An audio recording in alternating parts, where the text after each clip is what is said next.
अच्छा मैडम आपन को घर कोठी? आम घर होची भुवनेश्वर। अच्छा आपन को घर भी भुवनेश्वर, आम घर भी तो भुवनेश्वर।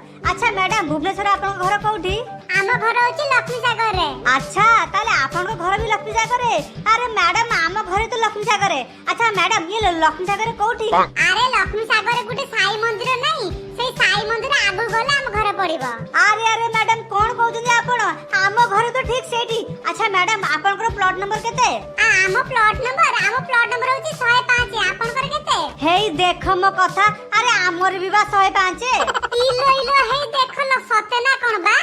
आइए हेटी बासारे जदी आपण मान को घर गोटिए शहर रे, गोटिए एरिया रे, गोटिए गली रे, गोटिए प्लॉट नंबर रे, ताले आपण दुहे दुहे को चिरि नांती केमिति? आइए हेटी बा कंडक्टर भाई ना किए कहिला हमें दुहे दुहे को चिरिनु? अरे आमे बा दी जण स्वामी स्त्री। अरे आमे केति आउनु बस रे आसी बसिचु, बस ए पर्यंत छाडुनी कि लोक बाको के आसुनांती। ए सेइ पे भाबिला हमें के टाइम पास कर दबु ना।